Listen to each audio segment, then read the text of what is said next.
नमस्कार दोस्तों, मैं एडवोकेट दीपशिखा लीगल अवेयरनेस के एक और वीडियो में आपका स्वागत करती हूं। आज का यह वीडियो बहुत ही इम्पोर्टेंट होने वाला है हर उस लोन बोरोअर के लिए जो लोन डिफ़ॉल्ट कर गए हैं या करने की सोच रहे हैं। किसी भी कारणवश लोन डिफ़ॉल्ट होने के बावजूद भी बैंक एनबीएफसी ऐसे कौन से एक्शंस हैं जिसे करने के लिए लीगली ऑथराइज नहीं है और फिर भी वो ऐसी गलतियां अक्सर करती रहती है, जिससे हर लोन बोरोअर और लोन डिफ़ॉल्टर को जानना बहुत ही ज़रूरी है। लोन चाहे कोई भी हो, पर्सनल लोन हो, आपका बिजनेस लोन हो, एजुकेशन लोन हो, होम लोन हो, कार लोन हो, क्रेडिट कार्ड पे लोन हो या फिर आपका क्रेडिट कार्ड आउटस्टैंडिंग हो, आपकी आर्थिक परिस्थिति खराब हो गई हो और आप लोन रीपे नहीं कर पाए हैं, लोन की ईएमआई डिफ़ॉल्ट हो गई है, तो आज इस वीडियो में हम इसी पर चर्चा करेंगे और जानेंगे कि जो बैंक एनबीएफसी है ऐसे कौन से एक्शंस हैं जो नहीं ले सकता अगर लोन डिफ़ॉल्ट हो गया है। तो वीडियो को शुरू करने से पहले वीडियो को लाइक ज़रूर कर दें। चैनल पे नए हैं तो चैनल को सब्सक्राइब करके बेल आइकन ज़रूर दबा दें और इस वीडियो को ज़्यादा से ज़्यादा शेयर करें ताकि लोगों तक ये वीडियो पहुँचे और उनको इससे मदद मिल सके। मेरे पास बहुत सारे लोन बोरोअर और ईएमआई डिफ़ॉल्टर का कॉल आता है और वो कहते हैं कि उनका लोन डिफ़ॉल्ट हो गया है या फिर होने वाला है और वो इस बात से डरते हैं कि लोन डिफ़ॉल्ट होने पर बैंक एनबीएफसी उनके अगेंस्ट में पुलिस कंप्लेन ना कर दे या एफआईआर दर्ज ना कर दे और पुलिस उन्हें कहीं अरेस्ट कर लेगी। तो मैं आपको ये बता देती हूँ, डिफ़ॉल्ट करना या लोन रीपे नहीं कर पाना अपने आप में कोई अपराध नहीं है, कोई क्रिमिनल मैटर नहीं है, ये एक सिविल मामला है। पर हाँ, अगर आपने कोई फ्रॉड डॉक्यूमेंट दिया है या फिर आप विलफुल डिफ़ॉल्ट कर रहे हैं, इंटेंशनली पैसा है फिर भी आप पे नहीं कर रहे हैं, तो ऐसी परिस्थिति में एफआईआर हो सकती है। पर अगर आप जेन्युइन कस्टमर हैं, किसी कारणवश आप डिफ़ॉल्ट कर गए हैं, चाहे वो बिजनेस में लॉस हो गया हो, चाहे आपकी जॉब लॉस हो गई हो या फिर कोई मेडिकल इमरजेंसी आ गई हो और आप विलफुल डिफ़ॉल्टर नहीं है, तो किसी भी सूरत में बैंक एनबीएफसी आपके खिलाफ एफआईआर दर्ज नहीं करा सकती, पुलिस आपको अरेस्ट नहीं कर सकती। दूसरा ये है कि अगर आप लोन रीपे करने की जो ड्यू डेट है वो निकल जाती है या निकल गई है, डेट निकलने के 3 साल बाद लिमिटेशन एक्ट 1963 के तहत बैंक सिविल कोर्ट में कोई भी सिविल रिकवरी सूट फाइल नहीं कर सकती।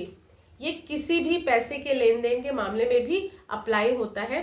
अब 3 साल का लिमिटेशन पीरियड है। मान लीजिए कि अगर आपका लोन डिफ़ॉल्ट हुआ है और उस डिफ़ॉल्ट से 3 साल के अंदर बैंक एनबीएफसी कोई भी सिविल सूट नहीं फाइल करती है, तो 3 साल निकलने के बाद वो कोई भी सिविल सूट कोर्ट में दाखिल नहीं कर सकती है। और तीसरा, ये सबसे बड़ा सवाल होता है कि मैंने बैंक से लोन लिया है और उसे रीपे नहीं कर पाया, तो क्या बैंक एनबीएफसी मेरे फादर की, मेरे मदर की प्रॉपर्टी या फिर मेरी वाइफ की प्रॉपर्टी से लोन रिकवरी कर सकता है? अब जैसा कि आपने लोन लिया है और लोन भरने की जो लायबिलिटी है वो हर उस लोन बोरोअर की होती है और जो प्रॉपर्टी है अगर उसके ही नाम पे है तो उसी से ही बैंक एनबीएफसी लोन की वसूली करता है।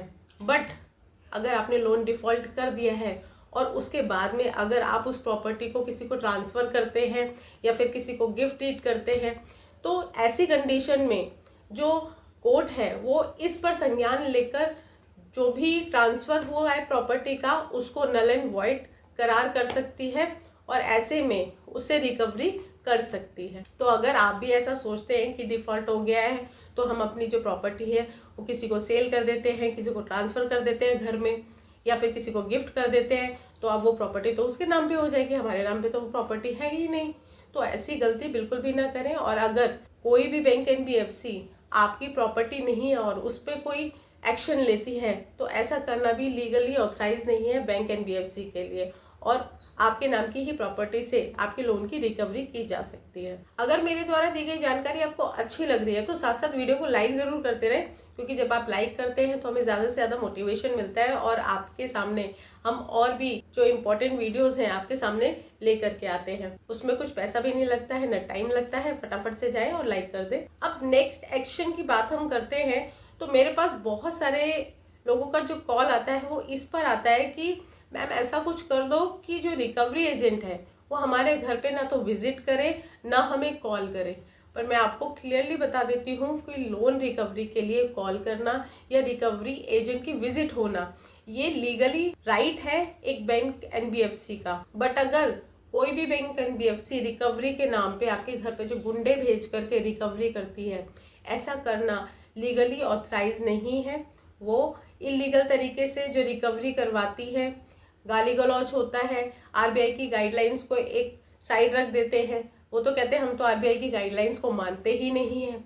अगर वो कॉल भी कर रहे हैं तो कॉल करने का भी एक टाइम होता है, उस टाइम में कॉल कर सकते हैं। और बार बार कॉल करके जो हैरासमेंट करते हैं कि मतलब कॉल कटा नहीं फिर दूसरा कॉल स्टार्ट, फिर कॉल कटा नहीं दूसरा कॉल स्टार्ट, तो ये भी एक हैरासमेंट ही है। तो इस तरह की जो practices bank NBFC loan recovery के नाम पे करती है या फिर आरबीआई के जो भी नॉर्म्स हैं, गाइडलाइंस हैं, उनको फॉलो नहीं करती है, आरबीआई के गाइडलाइंस को अनदेखा करती है, तो ये भी इलीगल है। और जो बैंक एनबीएफसी है वो इसके लिए लीगली ऑथराइज नहीं है। अगर वो ऐसा करती है तो आपके पास भी राइट है कि आप इसके अगेंस्ट में लीगल एक्शन ले सकते हैं। अब नेक्स्ट जो एक्शन है जो लीगली ऑथराइज नहीं है कि बैंक एनबीएफसी आपको आपके जो लीगल राइट यानी कि पुलिस या फिर कोर्ट में जाने का आपका जो अधिकार है उससे वो आपको वंचित नहीं कर सकती है। अगर आपके साथ में कोई भी रिकवरी हरासमेंट होती है या फिर कोई भी रिकवरी एजेंट आपके साथ में गाली गलौज करते हैं या फिर आपको धमकाते हैं, डराते हैं, मेंटली हरासमेंट करते हैं या फिर आपके जो फ़ोन है उसकी कॉन्टैक्ट लिस्ट को हैक करके आपकी प्राइवेसी को ब्रीच करते हैं, तो ऐसे में आपके पास भी पूरा राइट है कि आप उसके अगेंस्ट में पुलिस कंप्लेन कर सके या फिर कंज्यूमर कोर्ट में आप उनके खिलाफ कंप्लेन दर्ज कर सकते हैं। अगर कोई भी बैंक एनबीएफसी रिकवरी के नाम पे गाली गलौज, मारपिटाई, धमकाना, गुंडागर्दी करना, इससे संबंधित एक्शंस लेती है तो इसके तहत आप कंप्लेन कर सकते हैं, पुलिस में एफआईआर दर्ज करा सकते हैं। आपके पास कंज्यूमर कोर्ट जाने का भी लीगल राइट है। अब कंज्यूमर में जाने का राइट आपको कैसे मिलता है? बीइंग ए कंज्यूमर, अगर कोई भी बैंक एनबीएफसी आपको कोई सर्विस दे रही है तो उस सर्विस के तहत आप एक कंज्यूमर हैं और कंज्यूमर के तहत अगर कोई भी डेफिशिएंसी सर्विस में होती है तो आप उसके अगेंस्ट में लीगल एक्शन ले सकते हो, आप कंज्यूमर कोर्ट जा सकते हो। अब आप कहेंगे कि ये जो डेफिशिएंसी इन सर्विस होती है वो हमें कैसे पता चले कि सर्विस में डेफिशिएंसी हुई है? अब जैसे कि जब आप लोन लेते हैं, लोन लेते टाइम जो भी एग्रीमेंट आप साइन करते हो और साइन एग्रीमेंट अगर बैंक एनबीएफसी आपको नहीं देता है तो ये भी एक डेफिशिएंसी इन सर्विस में आता है। अगर आप फोरक्लोजर की डिमांड करते हैं तो अगर बैंक एनबीएफसी आपको फोरक्लोजर नहीं देता है तो ये भी एक डेफिशिएंसी इन सर्विस में आता है। अगर आप उनसे अपना लोन स्टेटमेंट मांगते हैं, बैंक एनबीएफसी आपको प्रोवाइड नहीं करता है, ये भी डेफिशिएंसी इन सर्विस में आता है। अगर आपके कोई भी ऐसे चार्जेस हो जो लगा दिए गए हो, अनड्यू चार्जेस हो या फिर कोई भी ऐसे चार्जेस हैं जो आपको पता ही नहीं है कि कैसे लगाए गए हैं। कई बार देखा गया जब स्टेटमेंट आप निकलवाते हो तो उसमें पता नहीं कई कई तरह के चार्जेस लगे होते हैं जिनका आपको नॉलेज ही नहीं होता है। तो इस तरह के कोई भी चार्जेस अगर लगाए हो तो ये भी डेफिशिएंसी इन सर्विस का ही पार्ट होता है। और अगर जो ईएमआई की डेट है उसी डेट पर आपकी ईएमआई कटनी चाहिए, अगर वो ईएमआई डेट से किसी और डेट पे ईएमआई कटती है या फिर अगर आपने ईसीएस किसी पर्टिकुलर डेट के लिए लगाया हुआ है और किसी दूसरे डेट पर अगर ईसीएस आपका कटता है तो वो भी एक डेफिशिएंसी सर्विस का ही पार्ट होता है। तो ऐसे में कोई भी गलत एंट्री हो जाए, किसी भी तरीके की डेफिशिएंसी अगर पाई जाती है बैंक एनबीएफसी के द्वारा तो आप कंज्यूमर कोर्ट जा सकते हैं और कंज्यूमर्स कोर्ट में जाकर के कंपनसेशन भी मांग सकते हैं। अगर वीडियो अच्छी लगी हो तो वीडियो को लाइक ज़रूर कर दें और आज का वीडियो यहीं तक। वीडियो को अंत तक देखने के लिए बहुत बहुत धन्यवाद। और भी बहुत सारे इन्फॉर्मेटिव वीडियोस मैं आपके लिए लेके आऊँगी, उसके लिए चैनल को सब्सक्राइब करना बिल्कुल भी ना भूलें। नमस्कार।